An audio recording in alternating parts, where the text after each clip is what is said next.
મિત્રો, welcome to insights into GPSC STA 2026 નજીક આવી રહી છે. જાન્યુઆરી મહિને એક્ઝામ છે. ઘણા લોકો એ બાબતે કન્ફ્યુઝ છે કે રિવિઝન અને પ્રેક્ટિસ કેમ કરવું, બંને વચ્ચે બેલેન્સ કેમ કરવું. આ એક કોમન કન્ફ્યુઝન છે અને આ કન્ફ્યુઝનના ઘણા રીઝન છે. કન્ફ્યુઝનના બેઝિકલી એટલા રીઝન છે કે કાં તો ટાઈમ ક્રંચ હોય છે, કાં ઘણા મિસકન્સેપ્શન મગજમાં હોય છે, અથવા તો લેક ઓફ કોન્ફિડન્સ હોય છે રિઝલ્ટના લીધે, અથવા તો રિયાલિટી ચેક મળતું હોય છે એટલા માટે. બીકોઝ આ બેલેન્સ ઇમ્બેલેન્સનું વસ્તુ એટલે થાય છે કે આપણે એવું ચૂઝ કરવાનું થાય છે કે રિવિઝન કરું કે પ્રેક્ટિસ કરું, અને ઘણી વખત પ્રેક્ટિસ માટે 2 કલાક અથવા તો 1 કલાક બગાડવી આપણને ત્યારે એવું થાય છે કે એના કરતાં રિવિઝન માટે ટાઈમ આપવો સારો. એના રીઝન શું છે એ સમજીએ તો જ આપણને ખબર પડશે કે એનું સોલ્યુશન શું લાવવું છે. એટલા માટે રીઝન એટલે કે વાય ધીસ કન્ફ્યુઝન ઇઝ એ સમજવું વધારે જરૂરી છે. ફર્સ્ટ ઓફ ઓલ કે ટાઈમ ક્રંચ, બીકોઝ કે 40 અથવા તો 45 ડેઝ બાકી છે એક્ઝામને, એટલા માટે ઘણા લોકોને એવું થતું હોય છે કે જેટલું વધારે વાંચાય એટલું સારું, એટલું વધારે વાંચી લઈએ જેથી કરી આપણને એક્ઝામમાં ફાયદો થાય. પણ એ રિયાલિટી છે કે નહીં એ વિચારવું જરૂરી છે. તે ઉપરાંત ઘણા મિસકન્સેપ્શન હોય છે. ઘણા લોકોને એવું હોય છે કે ભાઈ રિવિઝન છે એ વધારે ફ્રૂટફુલ છે પ્રેક્ટિસ કરતા, અને પ્રેક્ટિસ કરશું તો પણ એ સેમની સેમ વસ્તુ રિપીટ થવાની છે, તેના લીધે આપણને કંઈ ફાયદો નથી. એક મોટો મિસકન્સેપ્શન છે. સેકન્ડ મિસકન્સેપ્શન એ પણ હોઈ શકે લો માર્ક્સ, બીકોઝ ઘણા લોકોને લો માર્ક્સ આવતા હોય છે જેના લીધે એમને ખબર નથી પડતી કે હવે શું કરવું, અથવા તો ઘણા લોકોએ મિસકન્સેપ્શન એવું ક્રિએટ કર્યું હોય છે કે તમે લેક્ચર્સ જુઓ, તમે રિવાઇઝ કરો, તમે એમાં ધ્યાન આપો, બીકોઝ પ્રેક્ટિસથી કંઈ ફાયદો થવાનો નથી. તો આ મિસકન્સેપ્શન હોય છે એ પણ આ કન્ફ્યુઝનમાં એડઅપ કરે છે. એટલા માટે કન્ફ્યુઝન ઘણા લોકોને થાય છે.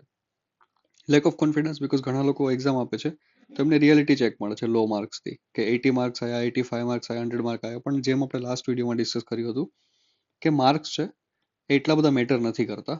ઇવન તમે એક્ઝામના આગલે દિવસે પણ એક્ઝામ ટેસ્ટ આપો અને ટેસ્ટમાં તમને 80 કે 85 માર્ક્સ આવે, ઇટ ડઝન્ટ મેટર. એ તમારે રિયલાઇઝ કરવું જ પડશે. એટલે આ જે રીઝન્સ છે એના લીધે ઘણા લોકોને એવું થતું હોય છે, આ કન્ફ્યુઝન થતું હોય છે કે ભાઈ રિવિઝનમાં ધ્યાન આપવું કે પ્રેક્ટિસમાં, અને બંને વચ્ચે બેલેન્સ કેમ લાવવું.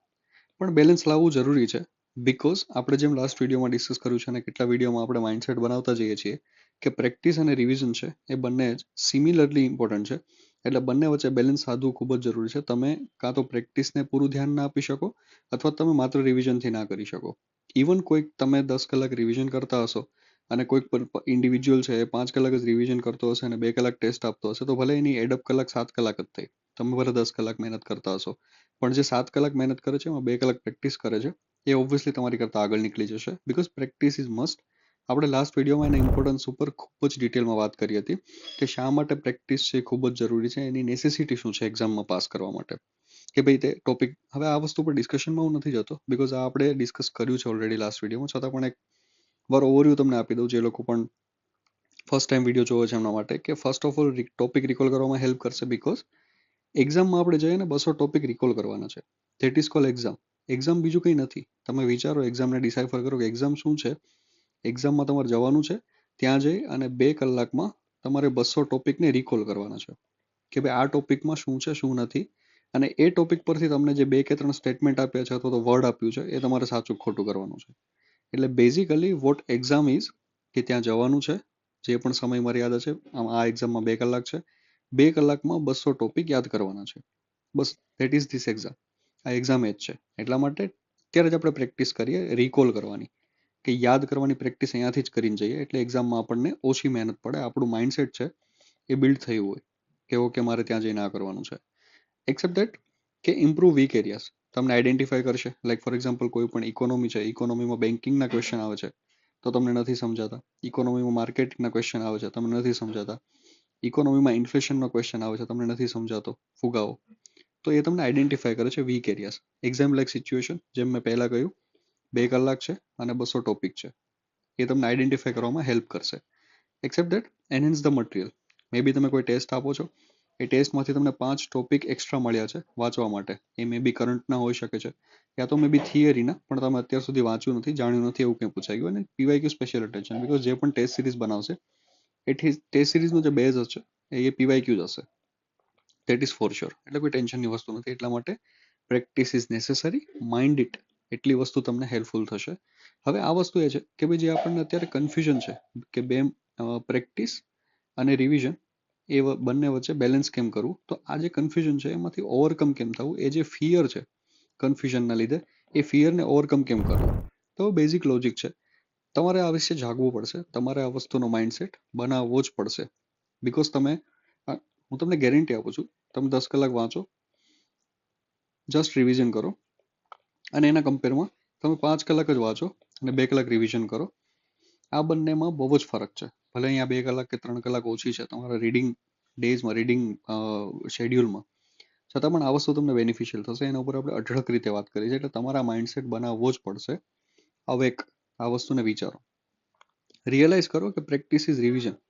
પ્રેક્ટિસ એક રીતે રિવિઝન જ છે કે જ્યાં તમે ટોપિક છે એને તમે રિકોલ કરવાની ટ્રાય કરો છો. It's a one type of revision. Because એક વસ્તુ વિચારો, તમે જે રિવિઝન કરો છો એ ઇનપુટ છે, તમે જે પ્રેક્ટિસ કરો છો એ આઉટપુટ છે. હવે તમે જ વિચારો કે તમે દિવસની 10 કલાક આને આપો છો અને આને તમે 0 અવર આપો છો. હવે એક્ઝામમાં જઈને શું કરવાનું છે? આપણે ઇનપુટ કરવાનું છે કે આઉટપુટ કરવાનું છે? એટલા માટે પ્રેક્ટિસ ઇઝ રિવિઝન. આ વસ્તુને રિયલાઇઝ કરો. ડિસાઇડ કરો કે તમારે રિવિઝનની વધારે જરૂર છે કે પ્રેક્ટિસની. બીકોઝ લાસ્ટ વિડીયોમાં આપણે 3 કે 4 ફેક્ટર કીધા હતા, ક્રાઇટેરિયા કીધા હતા, જે તમને ડિસાઇડ કરવામાં હેલ્પ કરશે કે તમારે રિવિઝનની જરૂર છે કે પ્રેક્ટિસની જરૂર છે. એ ડિસાઇડ કરવું જ પડશે તમારે. કોઈકને 1 અવરની પ્રેક્ટિસથી થઈ જશે, કોઈકને 2 અવરનું ફૂલ પેપર આપવું પડશે, એમને હરખુંથી એનાલાઇઝ કરવું પડશે. આ બધું જ કરવું પડશે. અને એનાલાઇઝ કરો કે તમારું રીડિંગ સ્ટાન્ડર્ડ ક્યાં છે. તમારા રીડિંગ સ્ટાન્ડર્ડને એનાલાઇઝ કરવામાં એ વસ્તુ તમને વધારે હેલ્પફુલ થશે. એના સિવાયમાં રિફોર્મ કરો. આમાંથી જે પણ શીખશો એ બધું રિફોર્મ તમારામાં ઇમ્પ્લિમેન્ટ કરો. એટલે જે ફિયર છે એમાંથી ઓવરકમ થઈ જશો. એટલે આ વસ્તુ, આ કન્ફ્યુઝન છે ઘણા લોકોને. તો ઘણા લોકોના ડીએમ્સ આવ્યા છે, મેસેજ આવ્યા છે, કે યુટ્યુબમાં કોમેન્ટ્સ આવી છે કે ભાઈ આ વસ્તુ વિશે કેમ બેલેન્સ કરું. તો એના પર આપણે વાત કરી.